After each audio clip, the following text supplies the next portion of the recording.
Bueno, a ver, ahí volví. Ahí volví. A ver ahora si... Ahí está.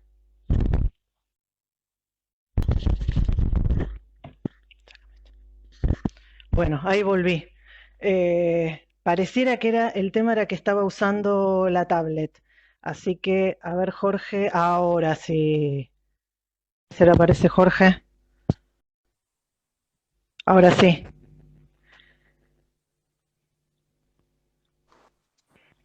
Ahí Ahí está, estamos, Jorge. ahí está.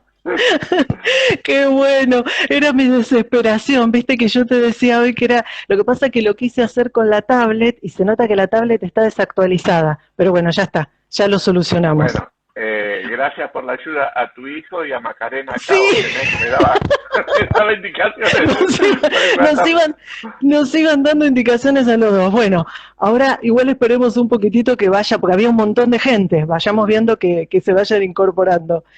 Ya están Bueno, volviendo, están contaba, volviendo. sí, ahí están volviendo. Bueno, contaba brevemente, un poco me presentaba yo y ahora la idea que sería también que te puedas presentar vos es, bueno, que yo soy Laura Canals, soy docente y licenciada en psicopedagogía y desde hace casi 5 años estoy desarrollando este proyecto de educación sexual integral desde el juego que se llama Poner en Juego. Y contaba que un poco te pedí esta colaboración, esta posibilidad de armar esta charla, porque habían surgido varias cuestiones. Este es un tema, bueno, que a los docentes y a quienes trabajamos en educación nos preocupa bastante. Ahí te veo con el mate, muy bien, yo acá tengo el mío. Bien, bien. eh, y, y, bueno, me interesaba fundamentalmente tu mirada, tu experiencia. Bueno, si te parece, contá, si bien hay mucha de la gente que nos está viendo que te conoce, también hay otra que no te conoce tanto, estaría bueno que te presentes. Sí, sí, porque no me acuerdo quién lo dijo, pero este, era un actor bastante conocido de acá de Argentina, Sí, que decía que no podía ni salir a la calle hasta que un día fue a Checoslovaquia y se sí. encontró con que nadie es tan conocido. Nadie es tan conocido porque caminaba, nadie lo Tal miraba, cual, y nadie nadie le... lo ubicaba. Claro, claro, uno es conocido en sus ámbitos.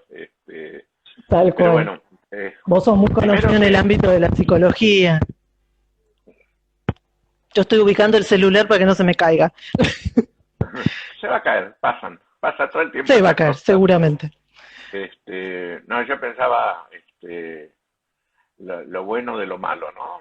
Lo bueno que se Ujú. puedan recrear estos espacios en el medio de una situación tan trágica como la que estamos viviendo, ¿no? Y por otro lado pensaba lo siguiente, que vos decías que eh, dijiste de manera impropia que me habías pedido ayuda. En realidad vos no necesitas ayuda, en todo caso colaboración para desplegar Bueno, un poco más el tema, bueno, pero pero es una ayuda, a ver, es una ayuda con otra mirada, quizás. O sea, mi mirada viene más de la parte educativa y de lo que tiene que ver más con pensar maneras didácticas de llegar y con la mirada de la escuela, fundamentalmente. Yo a veces lo amplío porque en poner en juego en los talleres suele haber mucha gente que no necesariamente es docente, pero que trabaja desde el lugar de educación. Entonces a veces hablo de espacios educativos, porque hay mucha gente de espacios informales, de educación. Pero sí, pero bueno, desde esa mirada, y a veces nos viene bien también a quienes trabajamos en educación la mirada más desde lo psicológico y fundamentalmente desde quienes tienen mucha experiencia, como es tu caso, ¿no? De mucho trabajo, de muchos años de trabajo con la temática. Pero bueno, contá un poquito entonces un breve currículum tuyo. bien. Nada, antes te iba a decir que hay una cuestión que yo siempre planteo que termina apareciendo como un caballito de batalla, pero que es un convencimiento profundo que yo tengo, que en realidad el pensamiento pasa a ser pensamiento conceptual en serio cuando es colectivo, cuando es Ujú. transdisciplinario, cuando es interdisciplinario, ¿no? Cuando Uy, se trasciende, cortó ahí. A ver. Ojo que se cortó un poquito. Sí, te estabas diciendo cuando es transdisciplinario. sí, sí, cuando cuando trasciende fundamentalmente la cuestión de la disciplina e incluso de la interdisciplina, ¿no? Es decir, Tal cual. un pensamiento que sea una mirada como un poco más, más abarcadora, más concreta. Yo vengo Tal cual. trabajando, yo vengo trabajando con esta temática hace muchísimos años, la temática de los abusos sexuales y las violencias contra la niñez. Yo creo que casi desde que me recibí, yo me recibí hace muchos años, en el 79, y muy poco tiempo después trabajé con los primeros casos en un hogar Ujú. escuela este, de chicos con síndrome de Down que, Mm, que estaban siendo abusados por un casero. Esta fue la primera experiencia cruel, que me mm. dejó perplejo, y que me dejó perplejo como me dejan hoy, 40 años después me siguen dejando perplejo, todos Sí, estos no, casos. lamentablemente uno sigue asombrándose a veces, ¿no? De las situaciones. Uno sigue asombrándose porque en un principio te ocurren exactamente los mismos mecanismos que le ocurren a los familiares, a los allegados, a los compañeros de trabajo de aquella persona que cometió un abuso, ¿no? Bueno, entonces yo te decía, por un lado esto, ¿no? Que vengo trabajando hace muchísimos años en estas cuestiones, con el tiempo fui escribiendo algunas cosas, fui armando algunos grupos de reflexión y nada, hice una diplomatura que tenía que ver con lo que me llevó a estudiar psicología, que era tratar de entender el por qué alguna gente podía ejercer tanta violencia, podía abusar y de pronto uno se da cuenta que no este, que no hay que no hay culpa, que no hay empatía en relación al sufrimiento del otro, sino totalmente lo contrario, ¿no?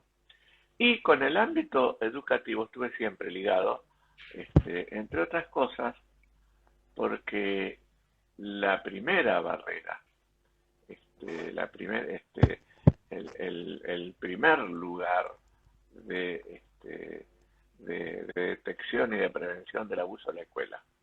Bueno, un poco por ahí quería ir, ¿no? Hoy miraba algunos materiales eh, y veía que estaba mirando unos materiales de UNICEF con cifras, porque bueno, estoy preparando el próximo taller que justamente tiene que ver con esta temática, y una de las cosas que me llamó la atención era que a pesar de ser un espacio tan importante el educativo para poder identificar, y que quiero que vayamos un poco a eso, es el que menos denuncia, es el que menos, es de donde menos salen las denuncias, que yo creo que también debe tener que ver mucho con los temores que a veces generan, con los distintos tipos de instituciones.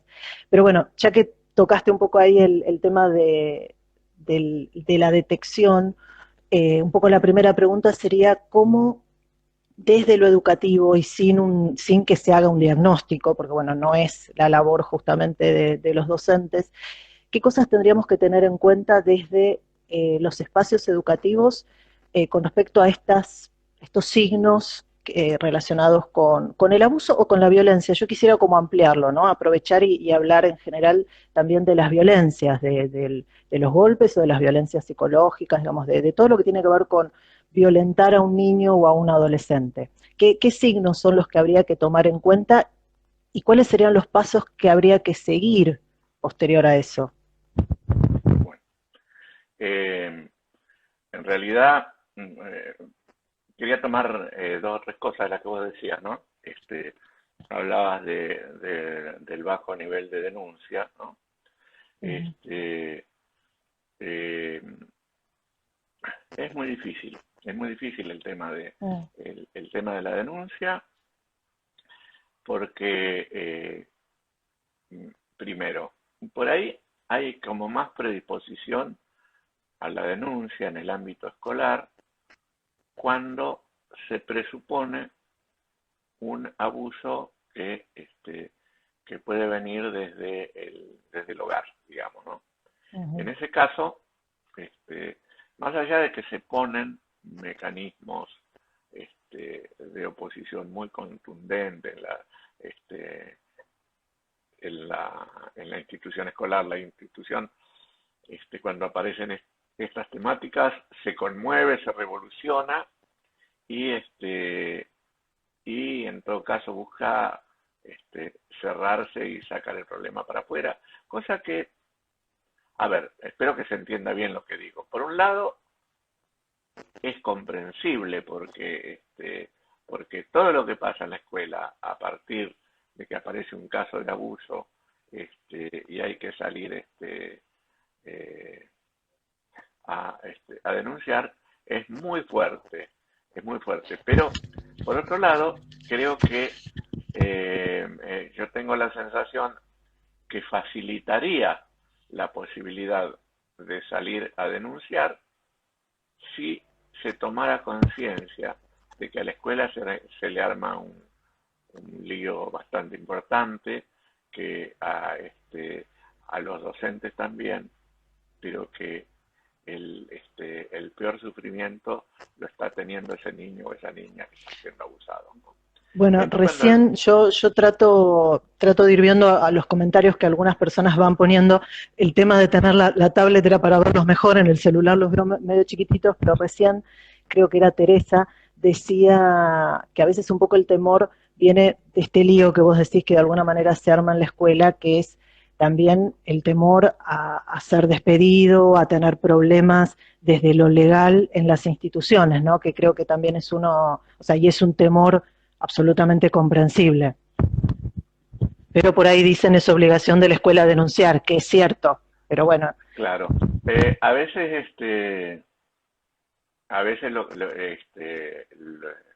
lo que pasa, bueno, este es un tema viejísimo porque en realidad yo escucho que dicen ahora es obligación denunciar, ¿no?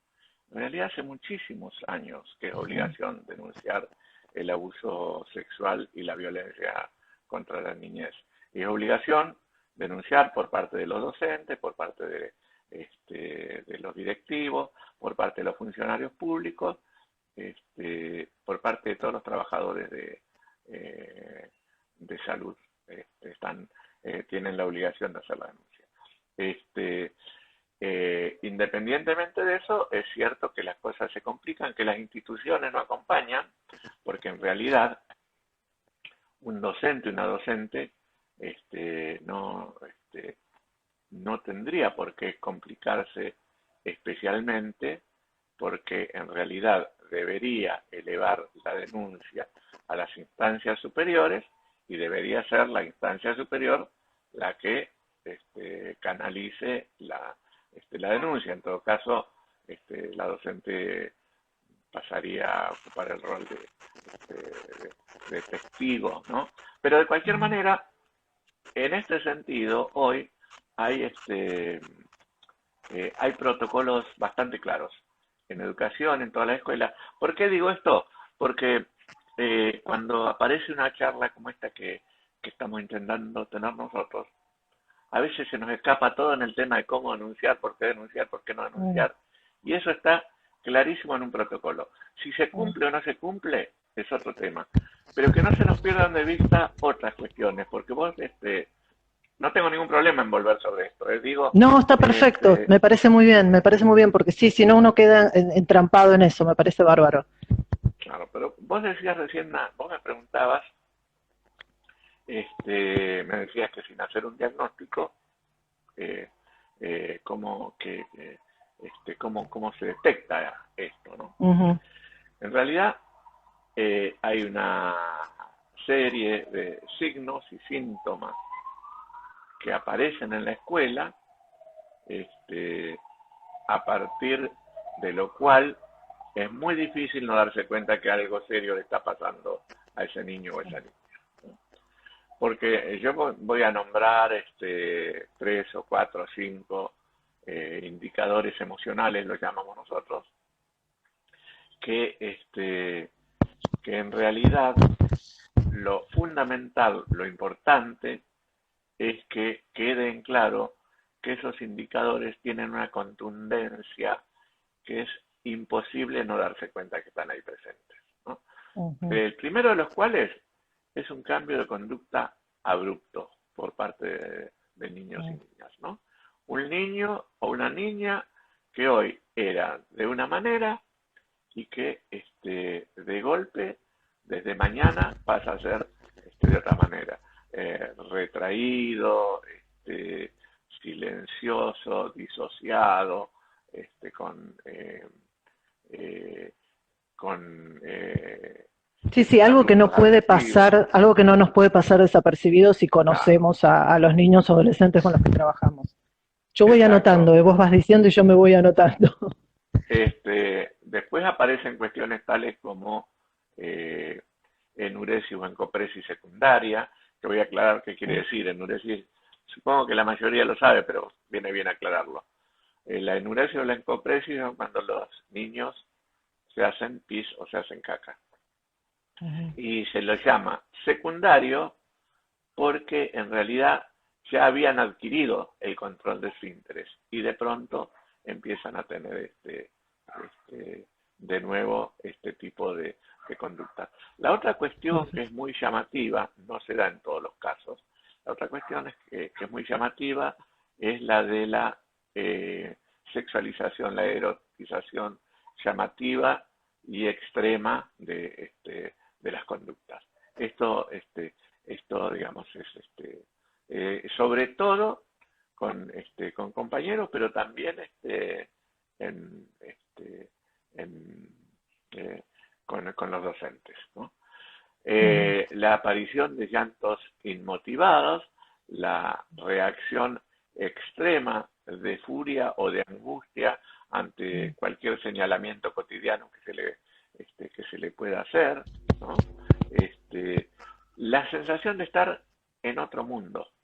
Esto es llamativo. Y hay algo que yo siempre digo, cuando uno ve esto que yo voy a decir ahora, es un signo que parece simple, pero que cuando uno lo ve, primero cuesta no angustiarse y segundo cuesta no entender que algo serio le está pasando a ese niño, que es cuando vemos a un niño o una niña afligidos. La aflicción de un niño, la cuestión afligida de un niño así como si fuera un adulto que está padeciendo un problema tremendo, ¿no? Pero claro, hay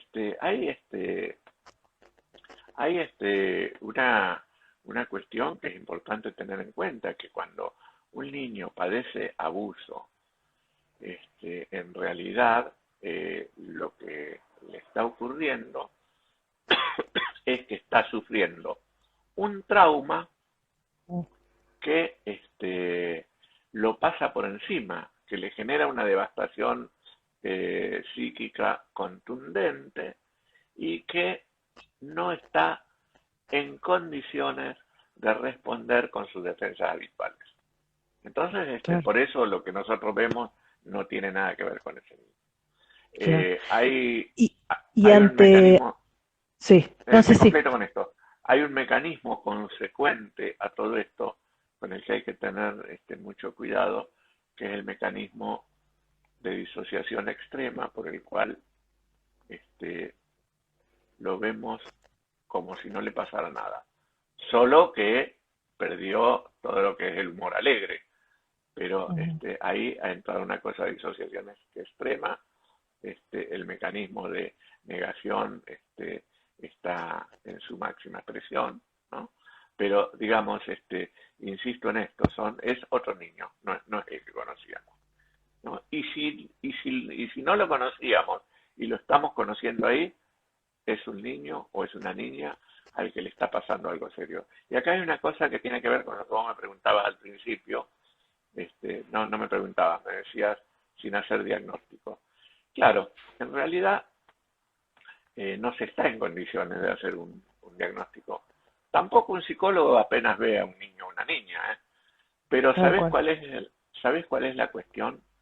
Sobre todo en el campo docente, que uno no sabe si hay un abuso sexual o violencia extrema contra ese niño, pero sí sabe que le está pasando algo gravísimo y que hay que Tal intervenir cual. en consecuencia.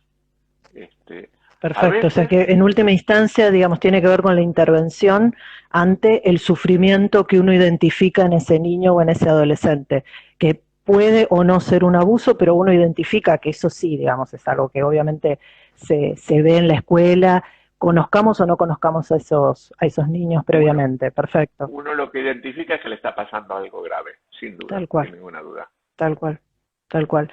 Bien, y a ver, una vez que identificamos un poco o empezamos como a captar esto, ¿no? Y sin volver a la cuestión de los protocolos, que igual es interesante, en Podemos todo caso volver, lo sí, pero retomamos, o lo retomamos después, porque es interesante porque no todas las, si bien se sabe que hay protocolos, no siempre las escuelas, desde las escuelas se sabe de estos protocolos, no todas las escuelas tienen sus propios protocolos. Yo trabajé hace poco en un colegio secundario donde no existía ese protocolo, nos sentamos a armarlo, yo busqué información y empezamos a armar un colegio secundario, donde justamente habían empezado a aparecer situaciones con pares también, digamos, con cuestiones de consentimiento, con adultos, digamos, había toda una temática a trabajar.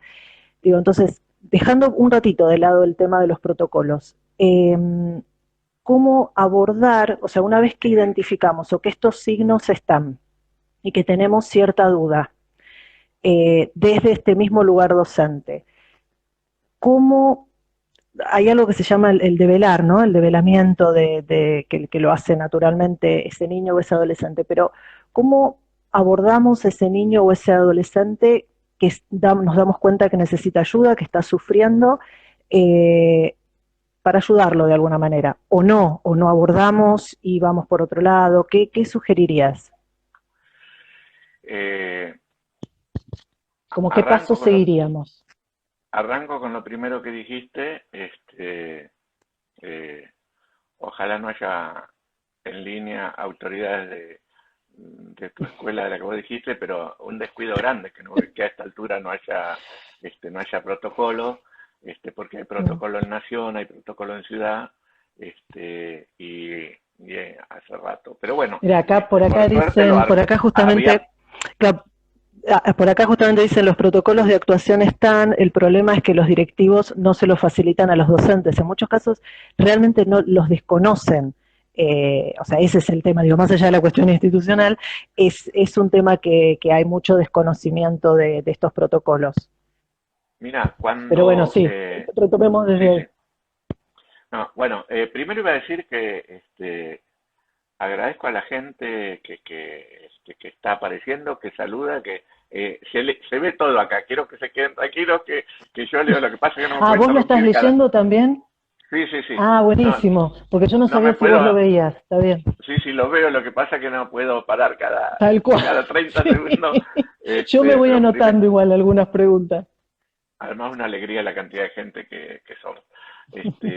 Lo que yo te iba a decir en relación a eso, que bueno, que de cualquier manera, que bueno que se puso a trabajar para armar un protocolo, que se pusieron a trabajar para armar un protocolo. Y la otra cuestión es que lo que por ahí decía alguien recién en el grupo de la Sí, gente sí, que en está este chat dialogando que se con va nosotros, armando. exacto, Sí. sí, decían que los directivos no los muestran. A veces por una cuestión ideológica, que después vamos a hablar la importancia de la Ah, bueno. ideología en el abuso sexual, como a veces actúa a favor de los abusadores en algunas instituciones educativas y en la justicia, ¿no? Pero digo, a veces es una cuestión ideológica y a veces si no hay una capacitación específica y desde los directivos no hay un interés especial en esa temática, a veces llega el protocolo y queda archivado como una cuestión burocrática más, Totalmente, ¿no? Cuando en totalmente. realidad es algo que tiene que circular entre los docentes, lo tienen que leer, porque el protocolo, además, hay una cuestión importante en relación a los protocolos. Los protocolos se hicieron, se pusieron como obligatorio en todas las instancias para evitar esta cuestión de que cada uno hace lo que quiere, ¿no? Que actuábamos todos bien intencionados, pero pero desde nuestras propias subjetividades. Un poco lo que el protocolo tiende, a lo que el protocolo apunta, es a tratar de colar esto, de que aparezca, bueno, a mí me parece que es mejor hacer esto, entonces hacemos esto, en vez de hacer lo otro. El protocolo te marca una serie de puntos. Esto no impide que los equipos lo consideren palabra viva sujeta a revisión, como dice por ahí Lacan, creo que en el seminario 1, ¿no? Cuando hablaba de la palabra de Freud, pero es importantísimo que el protocolo pueda ser revisado por los equipos, no en el momento de la intervención, sino en otro momento. Poder trabajar, poder modificarlo, poder profundizarlo, poder entender cuánto se adapta y cuánto no se adapta a esa institución, ¿no? Y por ahí alguien decía que hablaba de la capacitación docente. Claro, la capacitación docente es fundamental para esto. La capacitación docente también debería incluir algo de esta cuestión que hoy es tan común, que aparezcan signos y síntomas de abusos y violencias en las escuelas, porque en realidad debería incluir algún apartado acerca de qué hacemos cuando aparece algo de esto, ¿no? Porque en realidad, Bueno, por eso un poco era la pregunta, ¿no? Bueno, una vez claro, identificado, más allá de los protocolos y de las instituciones, ¿qué hacemos nosotros ahí, ¿no? Con la situación delante, con ese niño real que está sufriendo, o yo adolescente? vos sabés que yo no sé hoy, no sé si hay equipos de psicología en en todas las escuelas, por ejemplo. No, No, no necesariamente, o no lo suficientes a veces. claro. Ese es el tema también, no hay suficientes profesionales que puedan, digo, y esto en públicas o en privadas a veces mucho más, donde ni siquiera hay profesionales trabajando necesariamente hacia adentro de las escuelas, entonces es muy complejo cuando uno se encuentra con estas situaciones que ocurren en todo colegio, desde el más alto nivel socioeconómico hasta el más bajo. Estas Claro, situaciones atraviesan socialmente. porque hay una cuestión ahí, hay una cuestión en la que uno, yo te voy a decir algo que parece que no dijera demasiado y en realidad dice mucho, que es esta cuestión. Eh, Cuando aparece un niño o una niña con esta sintomatología o con estos signos, digamos, ¿no? Uh-huh. Eh, Hay que buscar la forma de contenerlos y de crear un clima sin interrogarlos, ¿no? Porque digamos, son niños o niñas que vienen con una presión muy grande por el secreto, por la amenaza, por la vergüenza, por la culpa, ¿sí? Porque nosotros a veces decimos por la amenaza, no. La amenaza es una de las partes del abuso que no le permite hablar al niño. La culpa y la vergüenza, ¿sí? Son peores. La culpa y la vergüenza ocupan lugares centrales. Entonces, es importante ver cómo se crea un clima para que este niño o esta niña puedan empezar a decir algo sin ponernos incisivos. Bastante van a tener que pasar más allá de lo que se diga una vez que entran al ámbito de la justicia.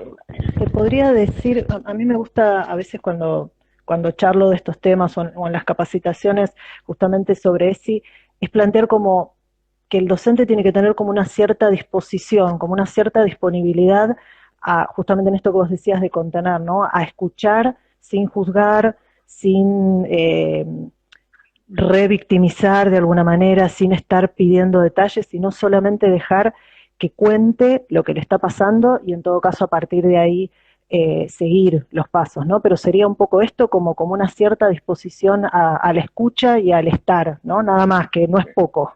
Parece que es Sería poco, un pero poco no lo esto, es. sería un poco esto, y este, vamos a ampliar la cuestión para que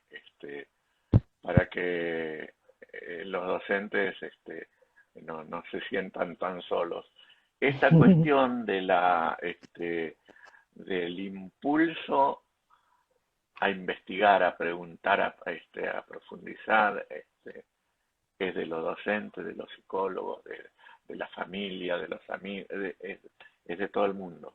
En realidad, cuando uno se pone en una situación muy inquisitorial, vamos a llamarla, puede generar una cuestión que lo poquito que el niño o la niña avanzó mostrando, se vuelva hacia atrás. Pero en realidad, la otra cuestión, por eso es tan importante la capacitación en los ámbitos educativos, en los ámbitos terapéuticos y en los ámbitos judiciales, la realidad es que nadie está preparado para encontrarse con un niño o una niña que padecieron abuso. Entonces, es necesario que alguien con experiencia te muestre. La otra cuestión que es importante en relación a los docentes, en relación a los docentes y las docentes. La intervención tiene un tope, es decir, hay una intervención que apunta a ver si logramos saber un poco más. A partir de ahí, eh, se tendrá que evaluar con el equipo psicopedagógico si existe o con directivos responsables cuál es el paso siguiente, si el paso siguiente es convocar a alguien de la familia, cosa que es difícil cuando se trata de un abuso intrafamiliar, ¿no? Pero en general se suele encontrar adultos protectores en la familia, no siempre, pero se suele encontrar adultos protectores con los que uno, ¿no? Pero la intervención del docente tiene que apuntar fundamentalmente a eso. Primero, a ver qué grado de red puede tener este niño, y si hay una derivación posible y certera que permita confirmar o desechar aquello que uno está visualizando. Lo que tiene que quedar en claro, y ahí sí volvemos a lo del principio, lo que tiene que quedar en claro es que si hay sospecha de abuso en el hogar donde ese niño o esa niña están viviendo y van a volver después de la clase, lamentablemente ahí la intervención tiene que ser expresa. Ahí no puede haber dilación porque es fundamental separar al niño o a la niña del abusador. Es muy difícil porque hay que tener datos concretos, porque uno no puede decir, me parece que que lo está abusando el padre, sino que tiene que tener algún tipo de indicio significativo que te habilite, ¿no? Pero sí, y además la cuestión que no tenemos que olvidar, en la que se tienen que respaldar los docentes y las escuelas, es las entidades oficiales que trabajan con niñez, ¿no?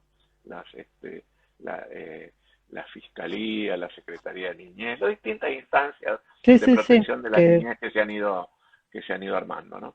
Es decir, perfecto, y uno recurrir a ellos. no debería estar solo. Pero en relación al docente, sí es cierto que hay algo, que hay algo que hay que decir, que es que el docente hoy está absolutamente recargado de todo tipo de tareas. Es decir, cuando aparecen casos de abusos y de violencia, en realidad son algo más de la tremenda sobrecarga que el docente está padeciendo. Tal cual. Y lo otro que te quería decir, que me parece que también es importante señalarlo, es que cuando hablamos de maltrato o de violencia hacia la niñez, no es un tema menor al del abuso, ¿eh?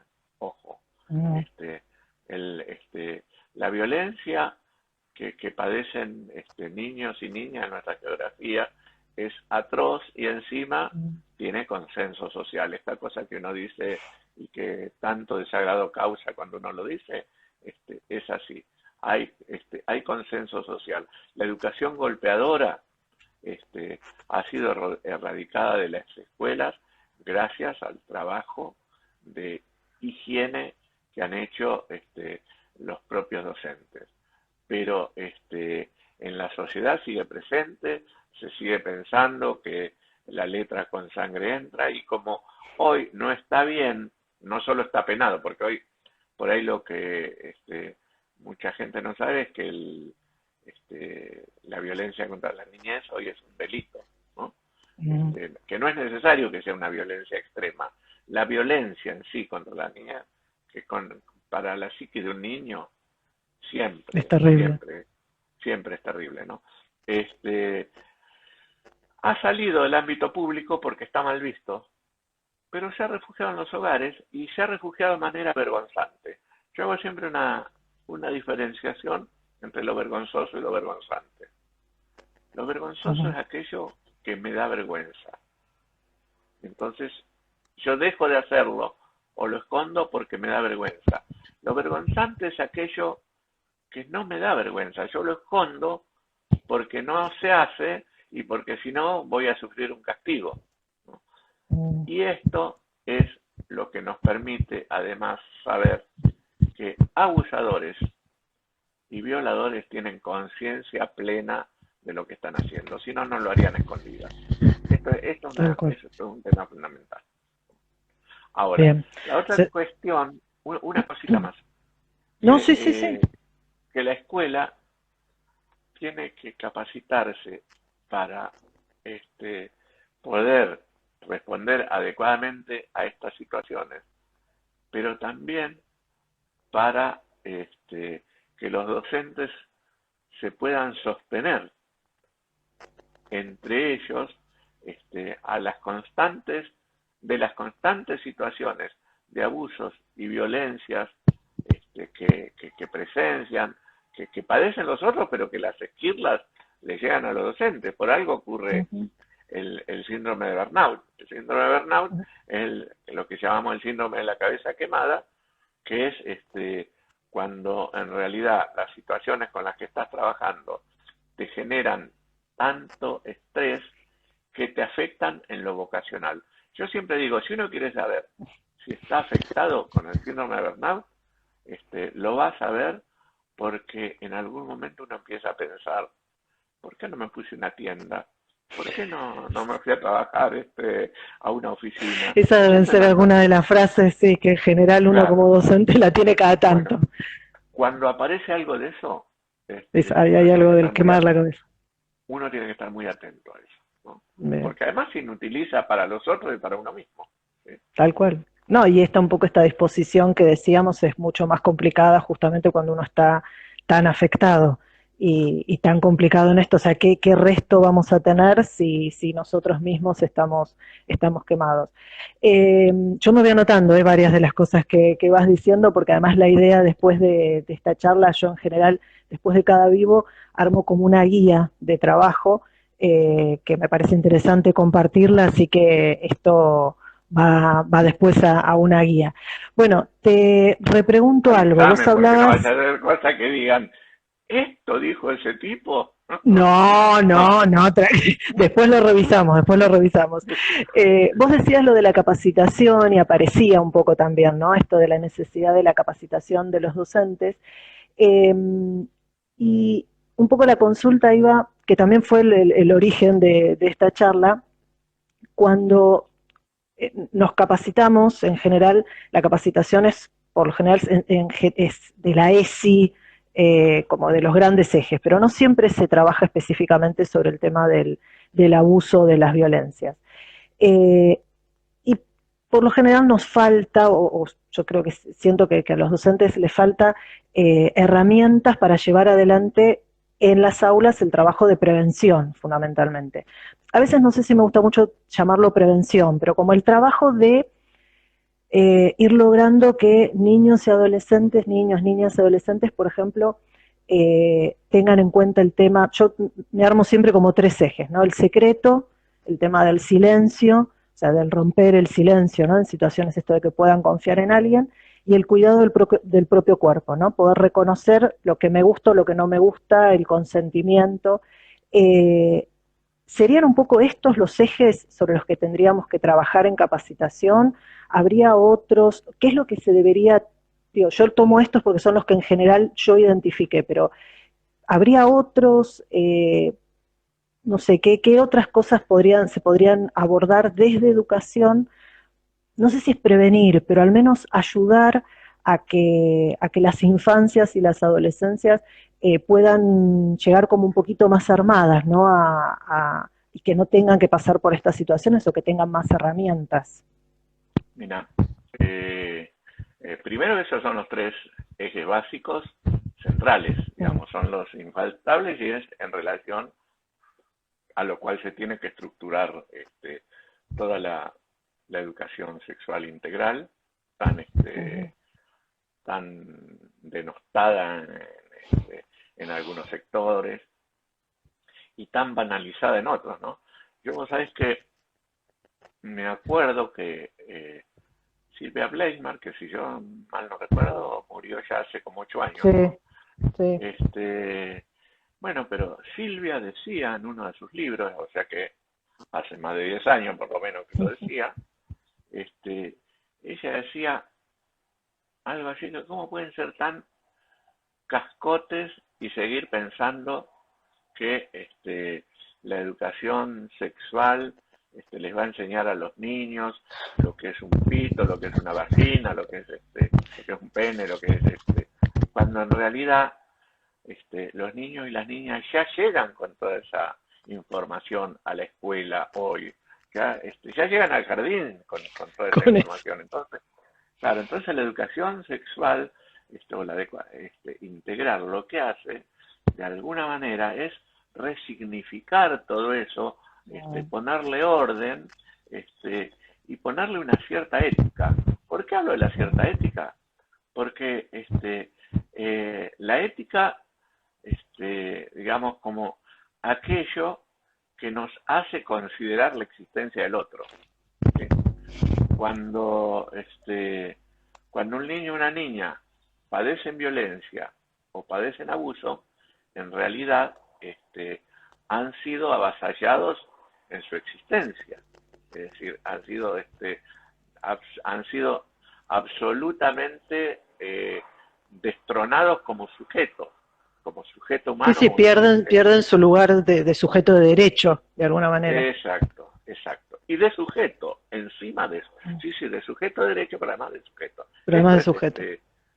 sí, esto es realmente realmente tremendo. Entonces, bueno, la educación sexual viene de alguna manera a poner un poco eso en orden, porque hay otras cuestiones que hay que tener en cuenta. ¿Qué está previniendo la educación cuando uno trabaja este tipo de cosas? Y cuando se trabaja otra de las cuestiones básicas que a los más grandes nos cuesta un poco más, pero que es central, que es la cuestión de la deconstrucción de los roles estereotipados, ¿no? Ujú, Esta cuestión de que esto es para las nenas, esto es para los nenes. ujú. ¿Por qué esto es tan importante? Y esto es importante, y es importante que se plantee desde la educación sexual integral, porque apunta a liquidar aquella cuestión de crear machitos y princesas que tanto mal le ha hecho al desarrollo social, ¿no? Porque, Ujú. fíjate, yo voy a saltar un segundo a un tema que pareciera que no tiene nada que ver con esto, que sin embargo está absolutamente relacionado, que es el tema de los femicidios, ¿no? Sí, Es tiene que decir, ver, sí, por supuesto. claro, claro, porque en realidad los femicidios tienen que ver con, con esta cuestión de cómo se constituyó la subjetividad masculina, esta Ujú. cuestión de poner tanto énfasis en el machismo, tanto énfasis en la cuestión de resolver a través de la violencia los conflictos, etcétera, ¿no? Yo me acuerdo que alguna gente decía, ¿cómo puede ser que en las marchas que organiza Ni Una Menos hay tantos hombres y tantas mujeres repudiando la violencia femicida y sin embargo la tasa de femicidio sigue presente? Pero claro que sigue presente, porque en realidad seguimos sin hacer nexo entre la cuestión de que entre un femicidio y la violencia cotidiana, esa que los niños presencian desde chiquitos, hay una cuestión de continuidad. Es decir, hemos salido a repudiar femicidios específicos, lo de Gualeguaychú, el de Mar del Plata, el de Pilar, etcétera, pero en realidad no se tomó conciencia de esta cuestión, de que cuando estamos hablando de un niño o de una niña que han sido abusados, estamos hablando de subjetividades que quedan en condiciones de ser abusados durante toda su vida y de ser golpeados y de ser manipulados, etcétera. Más un sector que es minoritario, pero que no se puede negar, un sector que queda con un plus de excitación y con un odio contenido, que eso en algún momento hace explosión, ¿no? Entonces, la educación sexual lo que necesita es poner orden en esto con una limitación que nosotros tenemos que tener en claro. Si un niño o una niña están siendo abusados, la educación sexual en ese momento puede no producirle el efecto de aprendizaje, pero sí es un facilitador para la develación a posteriori. Claro. Hay niños o niñas, vos lo sabés porque estás en el ámbito educativo, que tuvieron educación sexual un año y que al final de ese año o al año siguiente pudieron hablar a partir de que empezaron a tener conciencia de lo que eran sus derechos, de lo que era su cuerpo. Es que algo interesante es que ni siquiera es porque se habló necesariamente del tema del abuso, sino que el hablar de sexualidad les hizo de alguna manera darse cuenta que la sexualidad es algo natural, que podían hablarlo, que era algo de lo cual se podía hablar libremente, y de alguna manera eso facilitó que pudiesen contar lo que les estaba pasando, ¿no? Por lo menos los últimos casos que yo leí, últimos casos no ahora, pero casos bastante recientes, pasaba eso, era clases de educación sexual, a veces de otras, no necesariamente hablando de abuso, pero que generaban la confianza como para poder hablar y abrir el tema y contar lo que les estaba sucediendo, ¿no? Como algo de esto, de alguna forma, genera el tema de trabajar desde la ESI. Sí, sí, sí. Yo a esto que vos decís, agregaría otra cosa. Hay niños, niñas y adolescentes que toman conciencia, hacen insight de que padecieron o están padeciendo un abuso a partir de la educación sexual. Esto, además, suele ocurrir a veces cuando uno da charlas o capacitaciones. También suele ocurrir que alguien del público de golpe después o viene a hablar o en algún momento se comunica y cuenta esto, que advirtió que había sido abusado, no que recordó, porque ese es otro fenómeno también, ¿no? Pero que advirtió que había sido abusado en situaciones que le habían resultado totalmente naturalizadas hasta ese momento. Cuando vos hablabas de la cuestión del cuidado del cuerpo, y sobre todo, digo yo, de los derechos sobre su cuerpo, ¿no? Eso es fundamental, porque es lo que permite entender que nadie puede hacer nada con su cuerpo, y a veces no alcanza para que lo evite, pero sí alcanza para sentir que lo que le están haciendo está mal y poder develar eso en algún momento, ¿no? No, incluso creo que también hay algo desde nosotros, ¿no? Como adultos, el poder considerar, hoy decíamos esto de los niños y los adolescentes como sujeto, y yo te agregaba esto del sujeto, de sujeto de derecho. A veces se plantean, por ejemplo, en los maternales o en los jardines donde, por ejemplo, tienen que cambiar los pañales de un bebé, y a mí me ha pasado muchas veces de decirles, bueno, decile lo que vas a hacer, decile que le vas a cambiar los pañales, explicarle, aunque sea un bebé de meses, esto de no manipular los cuerpos de esos niños como si fueran objetos, que uno justamente habla con ellos como sujetos, que parece muy pequeñito, pero ubica al adulto y ubica a ese niño desde un lugar distinto, y yo creo que hay algo, hay como muchas cosas desde lo cotidiano, ¿no?, que podemos hacer para, para desarmar un poco esto que vos decías, incluso de lo del tema del género, cuántas cosas desde la educación sexual integral en pequeñas cuestiones podemos mover, ¿no?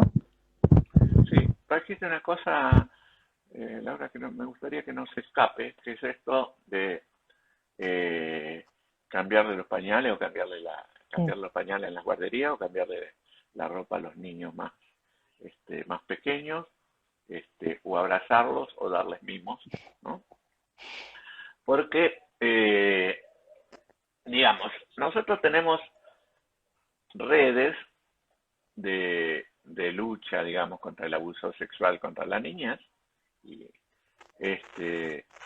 pero los otros, los abusadores, los golpeadores, también tienen redes. Y tienen redes que operan y que operan con muchísima militancia.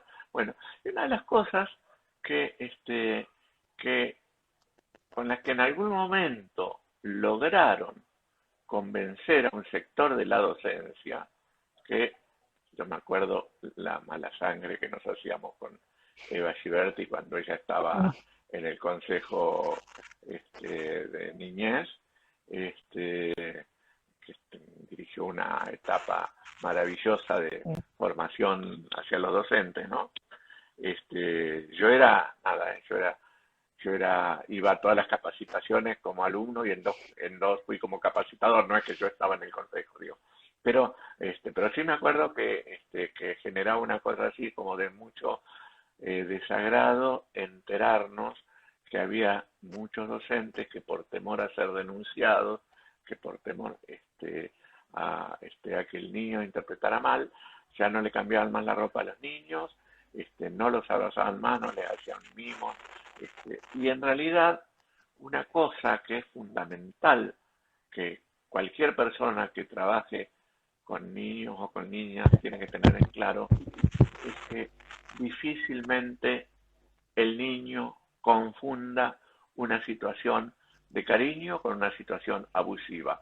Es muy raro que eso ocurra, es muy raro. Totalmente. En general, los niños y las niñas, el cariño, el afecto, el abrazo, que ahora no sé cómo vamos a hacer, pero bueno, pero digamos lo reciben muy bien. La situación abusiva es otra cosa. La situación abusiva al niño le genera una situación de mucha extrañeza,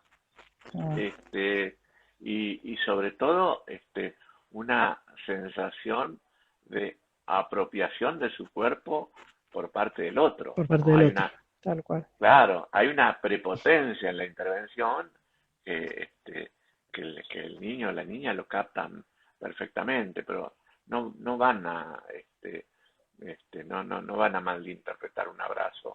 Qué bueno que lo dijiste, porque vos sabés que yo me había notado esto de cómo cuidarnos los docentes sin perder la afectividad, ¿no? Porque a mí en un momento me empezó a preocupar esto, escuchar esto, no lo voy a cambiar, no lo puedo tocar, no lo puedo abrazar porque me van a denunciar, porque bueno, coincidió en su momento también con muchas cuestiones de denuncias y con mucha paranoia con este tema, así que buenísimo que lo tomaste, porque yo algo de esto te iba a preguntar, porque si no se pierde ese contacto que es positivo y que, como vos dijiste, los chicos lo captan y saben diferenciar cuándo es un afecto auténtico y cuándo hay otra cosa por detrás.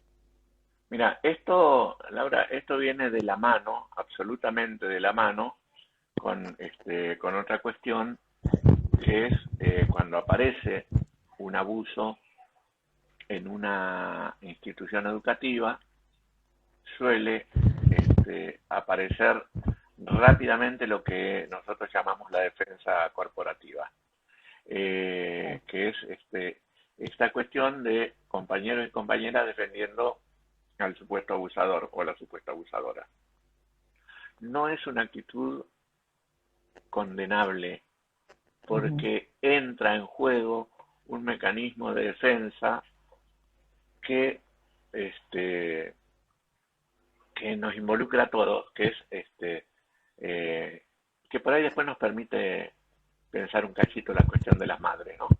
Es, ¿Qué es el mecanismo de la negación?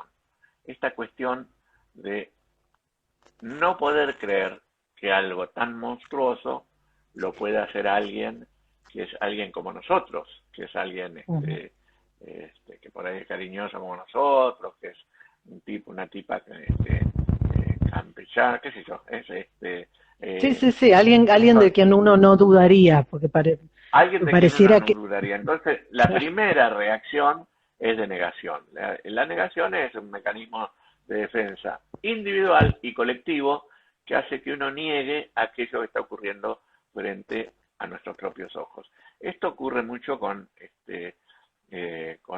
las mamás que uno muchas veces dicen, pero ¿cómo esa madre no se dio cuenta? ¿O es cómplice? Existen madres cómplices, sí, existen, pero son las menos. Existen madres coabusadoras, pero son las menos. En general está este mecanismo de negar que esa persona que eligió como compañero puede llegar a hacer algo tan monstruoso como de abusar y violar de su propia hija. Bueno, y en las escuelas lo que suele pasar es esto. La primera reacción es, no, esto no ocurrió, esto pasó en la casa, el niño o la niña vinieron y le echaron la culpa a fulano o a fulana, pero en realidad no pudo haber pasado. La defensa corporativa va de la mano de esto otro, de decir, bueno, así como acusaron falsamente a algunos docentes, también puede ser que me terminen acusando a mí si yo le rozo sin querer cuando le estoy cambiando un pañal o se me va la mano en un abrazo, ¿no? Y en realidad esto es raro que ocurra. Y en relación a la falsa denuncia, es muy bajo el porcentaje de falsa denuncia. Es muy bajo. Los grupos en los que están, en los que se han agrupado personas que están acusadas de abuso sexual infantil, de abuso sexual contra la niñez, en realidad, Sí. hablan mucho de un porcentaje altísimo de denuncias falsas. En realidad, las denuncias falsas, estadísticas internacionales y además de lo que hoy puede llegar a dar cuenta la Corte Suprema, ¿no? Que se ocupa un poco más de dar un poco más de información sobre esto. Las falsas denuncias no han llegado hasta ahora nunca al 2%. Lo que pasa que lo que los supuestos abusadores o estas agrupaciones ponen en evidencia es la suma de las falsas denuncias más las denuncias no consustanciadas. Las denuncias no consustanciadas son aquellas denuncias que para la justicia no reúnen la cantidad suficiente de pruebas como para condenar al abusador, ¿no? Y este porcentaje sí es muy alto, porque es muy difícil, sobre todo porque los jueces siguen sin darle la importancia que tiene el psicodiagnóstico, la pericia psicológica. Entonces, siguen pretendiendo la prueba positiva de la lastimadura, el desgarro, lo que pueda llegar a ver el médico perito, ¿no? Bien. Bueno, me está marcando Instagram, yo te quería hacer una última pregunta, pero ya me está marcando que se termina. Así que bueno, no me queda más que agradecerte. Viste que Instagram tiene 1 hora y ya corta.